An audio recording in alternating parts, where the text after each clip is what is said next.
नमस्कार। आज के कहानी का शीर्षक है दामाद ने निभाया अपना फर्ज। रिया की शादी हुए 5 साल हो गए थे। उसके पति थोड़ा कम बोलते थे पर बड़े सुशील और संस्कारी थे। माता पिता जैसे सास ससुर और एक छोटी सी ननद और एक नन्ही सी परी, बड़ा पूरा परिवार था। दिन खुशी से बीत रहे थे। आज रिया बीते दिनों को लेकर बैठी थी। कैसे उसके पिताजी ने बिना मांगे 30 लाख रुपए अपने दामाद के नाम कर दिए, जिससे उसकी बेटी खुश रहे। कैसे उसके माता पिता ने बड़ी धूमधाम से उसकी शादी की। बहुत ही आनंदमय तरीके से रिया का विवाह हुआ था। खैर, बात ये नहीं थी। बात तो ये थी कि रिया के बड़े भाई ने अपने माता पिता को घर से निकाल दिया था, क्योंकि पैसे तो उनके पास बचे नहीं थे। जितने थे उन्होंने रिया की शादी में लगा दिए थे।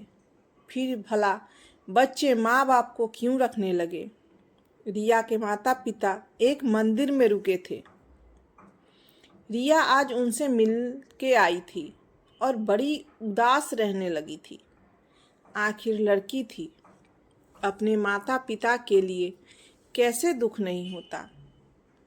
कितने नाजों से पाला था उसके पिताजी ने, बिल्कुल अपनी गुड़िया बना कर रखा था। आज वही माता पिता मंदिर के किसी कोने में भूखे प्यासे पड़े थे। रिया अपने पति से बात करना चाहती थी। वो अपने माता पिता को घर ले आए, पर वहाँ हिम्मत नहीं कर पा रही थी, क्योंकि उनके पति कम बोलते थे, अधिकतर चुप रहते थे। जैसे तैसे रात हुई और रिया के पति वो पूरा परिवार खाने के टेबल पर बैठा था। रिया की आंखें सहमी थी। उसने डरते हुए अपने पति से कहा, सुनिए जी, भैया भाभी ने मम्मी पापा को घर से निकाल दिया है। वो मंदिर में पड़े हैं। आप कहें तो उनको घर ले आऊं। रिया के पति ने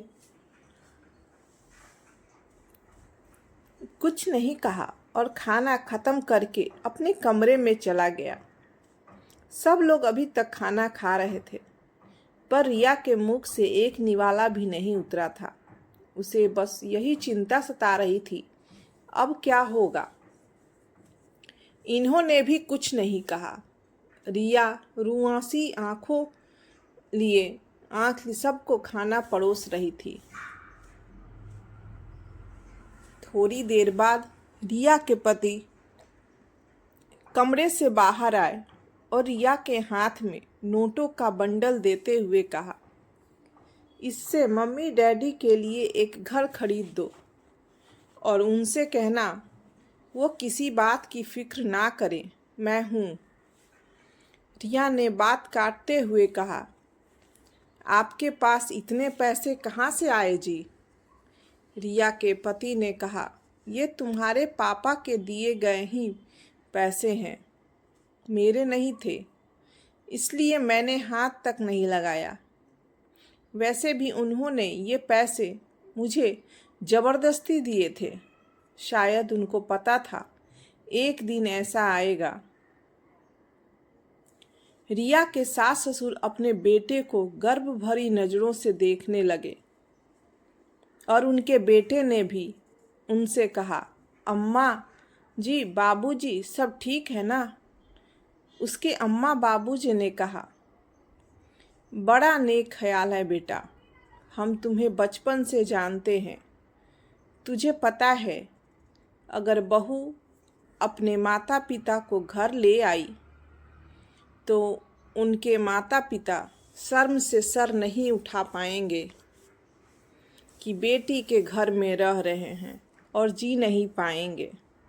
इसलिए तुमने अलग घर दिलाने का फैसला किया है।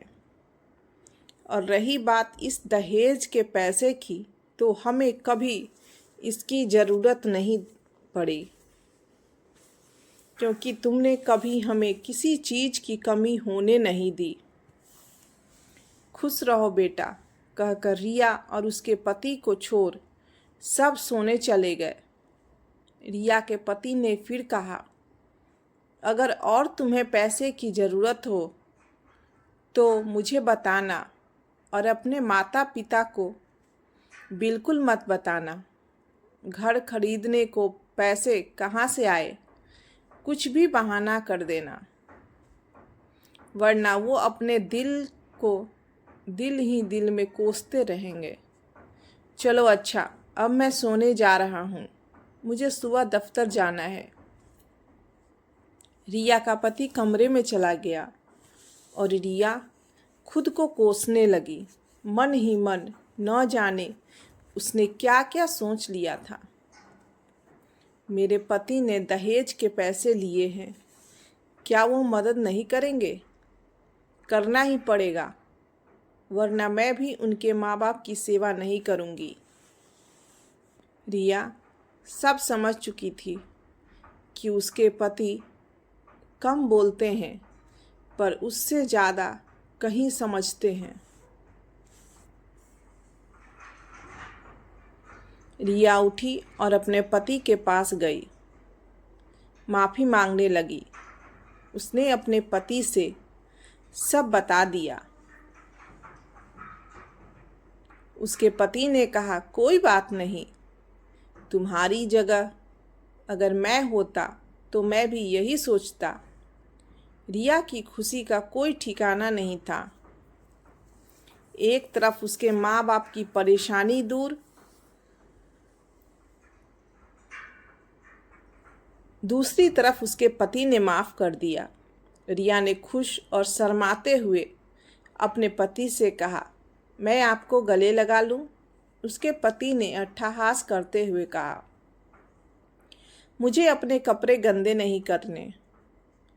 और दोनों हंसने लगे और शायद रिया को अपने कम बोलने वाले पति का ज़्यादा प्यार समझ में आने लगा आ गया था। कहानी कैसी लगी कमेंट करके हमें ज़रूर बताएं। कहानी अच्छी लगी हो तो पोस्ट को लाइक कर दीजिए, शेयर कर दीजिए और इसी तरह की कहानियों के लिए हमें फॉलो कीजिए।